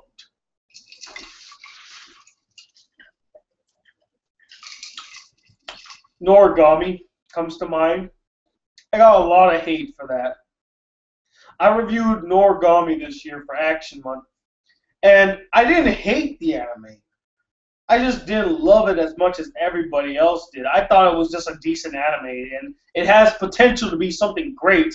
It's just that this first season wasn't any good. You know, it could have been much better than what it turned out to be. It felt more like this whole like baiting you to go read the manga type anime. It even ends to where the story does continue, but if you want to know what happens next, you gotta read the manga. And I fucking hate animes that do that. Another one is Oregairu. Oregairu. Gairu. It was an anime I reviewed back in February that I also just didn't like. I didn't find the characters, especially the main character, all that likable. I thought he was a complete douchebag. And I understand it's kind of like this whole like this whole reverse on the likable protagonist. He's supposed to be unlikable. That's all interesting, or that's interesting and all, but it's not for me. Plus, I just didn't find the anime all that interesting. You know, the slice of life elements to the anime just bored the shit out of me. So those are animes that I felt like everybody liked, but I didn't like. From the Flash Pirates, would you ever do a top 10 bad ending anime list? See, I never really, like, I saw a few bad endings, but I don't know if I made enough to make, like, a top 10 list of just the worst anime endings I've ever seen. Or at least, that's how, I guess that's what you mean, bad ending anime. So, I might do that. I've seen a lot of disappointing endings. I probably might do a disappointing anime endings list instead of a bad anime ending list. That might be more or less easier to do because I've seen a lot of endings that just made me go, oh, what was that all about? All of that time wasted to give us an ending that just spits in my face. Let's see. Omar M. Who do you think is a better director? Steven Spielberg versus Stanley Kubrick, Walt Disney versus Hayao Miyazaki? Well, and I'm not attacking you, Omar. I understand you might not have known this, but Walt Disney actually never directed any of his animated features. He produced them. He wasn't he himself was not very talented at directing animation. He can animate. He was good at drawing. He personally felt like he wasn't as good, so he didn't do it. He gave it to somebody else that he felt like was better than him. But he had the creative vision and the drive. That's why he produced most of his films. So him versus Hayao Miyazaki, I don't really think it's more on a better director stance, more or less a more influential like producer slash creator, since both of them also have their own companies that they created. You got Walt Disney Animation Studio and you got Studio Ghibli, which is widely considered the Walt Disney of Japan, or at least the Pixar of Japan, in my opinion. That's a tough choice. Walt Disney, I felt like had more influence, because his films not only influenced the next generation of animators in America, but also in Japan. I would almost say Hayao Miyazaki gained a lot of his influence in his stories, at least animation-wise, from Walt Disney. And also from, there's this one guy, I forgot what his name was, but I can't really pick between those two. I'm going to have to just pass. I'm going to have to just say they tie. As for Steven Spielberg versus Stanley Kubrick, again, this is another hard one because Steven Spielberg is such a diverse director. He can make an action film, he can make a horror, he can make a sci-fi, he can make a comedy. He's well diverse.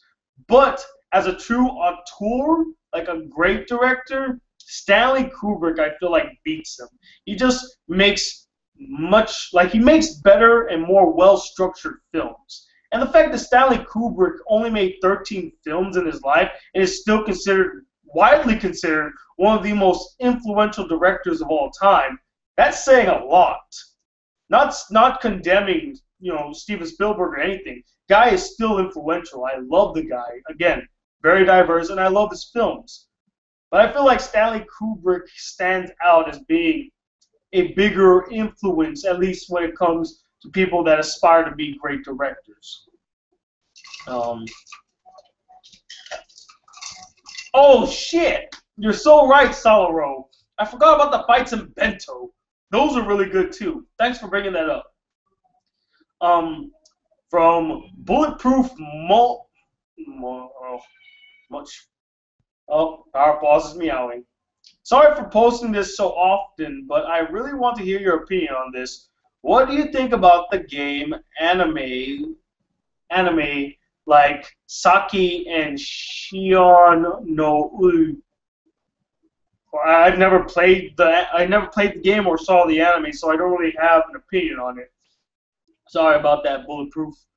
From Anime King 94. Just wondering, but after watching all the anime that was on Bullshit Month, what are your thoughts? What are your thoughts on Ori no Imoto in comparison? Also, what are your thoughts on anime that involves NEETs and hikiko hikikomon hikikomori? Well, first I'm gonna ask, what is a hikikomori? If you could just like explain that to me. Yeah, I know it's shocking, but I don't know what that is. Um, so what you're asking me is like after watching the animes that I saw this month, which dealt with more or less incest anime, or were more or less incest animes, what are my thoughts of Ori no Imoto in comparison? I would say that Ori no Imoto is way better.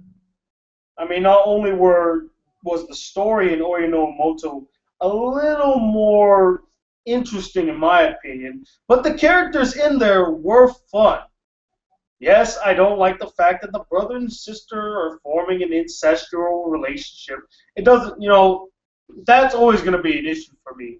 But in overall enjoyment, I enjoyed watching Ori no Imoto more than I did like Kiss X Sis or Pupa or any of the bullshit animes I saw this month. Hell, even more than the last one. Recently, My Sister is Unusual. Although I didn't hate that anime, I just didn't find it as interesting or at least as fun as Ori no Imoto. Although the ironic part about that is that recently My Sister is Unusual has a much more interesting concept than Ori no Imoto. But I felt like execution-wise, Ori no Imoto was better than recently My Sister is Unusual. So that is how I feel about Ori no Imoto in comparison to those animes. Does that mean I like Ori no Imoto now? No, not really. I still think it's just a decent anime, even though I don't like the incest. He's like asking me, what are my thoughts about anime that involve NEETs? I find them interesting. The reason I find that interesting is because, one, I kind of relate to them. I spent the entire summer in this living room, sitting here watching anime, making reviews, and all that stuff. So I lived the NEET life for a while, although I'm more of a pseudo-NEET. I'm not actually a NEET because I do go to school, I have a job, and I do YouTube. Like, I'm not just sitting on my ass doing nothing. And that's what most NEETs do. But like animes that involve NEETs, at least the one that I remember, are like the brother and sister from No Game No Life, which I found them very interesting. Welcome to NHK, which also deals with NEETs.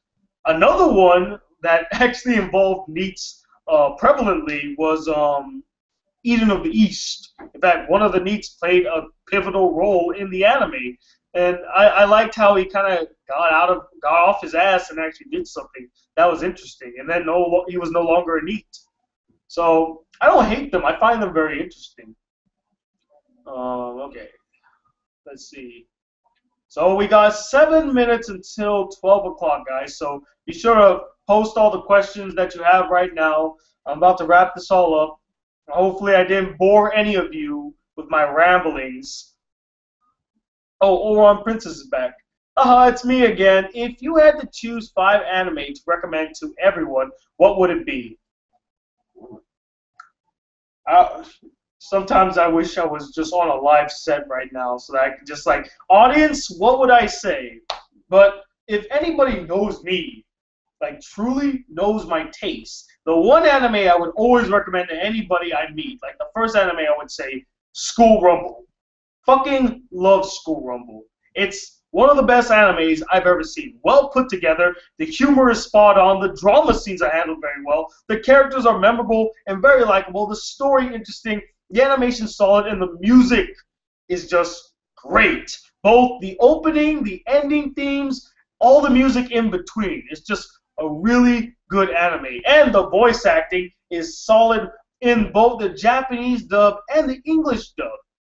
I more or less lean towards the English dub because I'm an English speaker, so of course English dub, relates to me a little bit more. But I also did like the Japanese dub. In fact, I love the Japanese version of Harima's song. I found it hilarious and really catchy. I listen to it now and again. In fact, I would say I liked it more than the English version, but that doesn't mean I hate the English version. The English version is so funny in that really campy and cheesy way, like just the way he's singing it. You can tell he's singing it on, like the way he's singing it on purpose. Okay. Horin OK. He asked, am I weird for liking Yuno from Mirai Nikki? Because I see so many people who hate her. This makes me feel weird. I don't think you are weird, because personally I like Yuno as well. Yuno Gaisai, although she is a yandere, she is fucking insane, I still liked her a lot because she did care a lot about and what was it, Yuki? Yeah, Yuki. She cared a lot about Yuki, and I respected that, although her love for Yuki went a bit overboard at times. I'm not gonna lie. Let's see. I'm gonna refresh one last time, see what comments pop up. I think my roommate's playing Spanish music right now. I can hear it from out here. Just makes me want to go. Ooh, here's a good one. Juliet Byrne. What's your opinion on Abridged series? I, for one, I grew up with the Abridged series. I was there when it first started back in 2006. The first Abridged series that I saw was actually Naruto. And it was because of that Abridged series that I watched Naruto. It's because of Bleach Abridged that I watched Bleach. It was because of Yu Yu Hakusho Abridged that I actually went back to watch Yu Yu Hakusho and fell in love with it again. I personally love and respect Abridged series because Abridged series are not only comical and poke fun at the animes that poke fun of the animes that they're doing, but they also bring back interest on the animes that they do. If it wasn't for these Abridged series, I probably wouldn't have watched or even fell in love with anime as I do now. It's thanks to Naruto Abridged that I watched Naruto. It's thanks to Yu Yu Hakusho Abridged that I watched Yu Yu Hakusho again and bought the entire series on DVD. It's because of Bleach Abridged that I actually went to go see Bleach, and so on and so forth. In fact, if it wasn't for Dragon Ball Z Abridged, I wouldn't have watched Dragon Ball Z again. It sparked my interest in Dragon Ball Z. And also Yu-Gi-Oh! Abridged. When I first saw Yu-Gi-Oh! Abridged, I laughed my ass off. But it also made me want to go watch it again because I don't remember what the last season was like. So I went to go see it for myself. From Nicholas Stratton. Hey Tony, I have two questions that I think got lost in the comments. One, have you ever seen 331 E-Rock's videos? He does guitar covers of songs, including anime openings. My favorite is his SAO meets metal cover. I've not seen that. I'll probably check it out. Maybe you could send me a link. Second, have you ever watched an anime and thought that one character from that show would be better in a different show? I think Kazuma from Kaze no Stigma would be amazing in Hunter x Hunter. That's another interesting question. I never really thought of it like that. Like, whenever I would see a character, I would just be like, oh, I like this character. I would never really think like, where would I see this character in another anime? Who would he fit? Does he fit in this anime, or would he be better suited in another anime? Never really thought of it like that. It was pretty interesting. If I were to think hard enough, like at least long enough.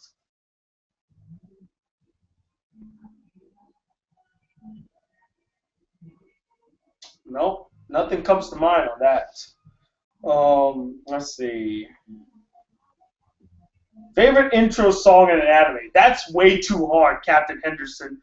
But I'm I'm gonna say like close to the top, maybe even number one is Scrambled, the opening to School Rumble, this first season.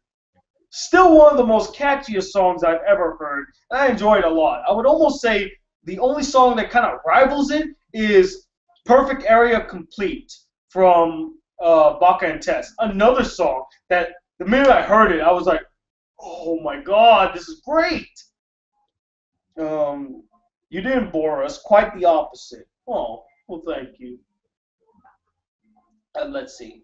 Will you go to any cons in 2015? Also, what do you think about sexual harassment in the cosplay community?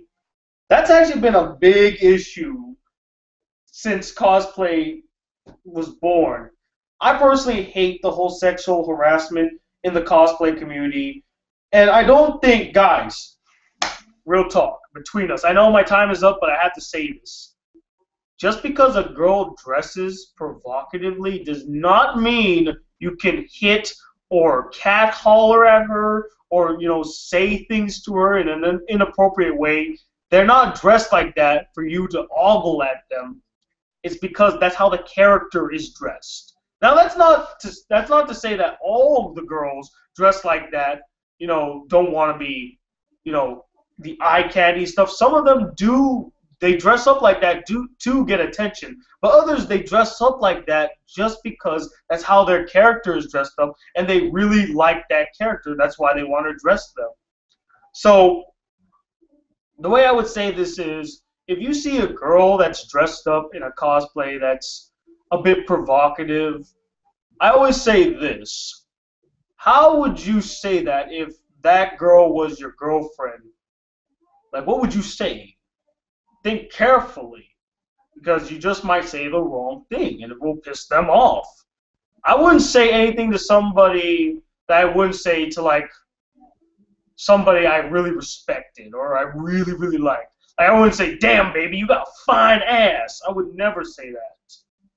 That for me, that's just inappropriate and kind of awkward and just out of place, you know. So again, guys, just because they're dressed like that doesn't mean it gives you the right to come up to them and just be like, "Hey, baby, how you doing?" Don't do that. Don't be creepy. That's all I gotta say. Just don't be creepy. As for will I go to any cons, I plan to. I'm trying to save enough money so I can go to many more cons this year. And I guess that's where. All right. To answer my question, hikikomori are people who don't really leave their room. They're kind of like neats, but I guess more like still in school or have education/employment, but otherwise don't go out, something like that. I think I fall more into that category. He a hikikomori. I think I'm more of a hikikomori since I don't really go out that much either. Hikikomori is someone who doesn't go out very often. It isn't very active, very closely linked to needs. Yeah, I think I fall into that category a lot. Okay, guys, it is 12:03, and that you know what that means. It's the end of the live chat. So I want to just thank you all for sticking around for the last 2 hours, listening to me as I sit here and ramble and just say random stuff. Hopefully I didn't sound too incoherent tonight. I'm going to try to do more reviews coming soon. I apologize to any of you who watch my channel for my anime reviews. Next month it's gonna be a bit dry for a while, so get ready for a month-long drought of anime reviews.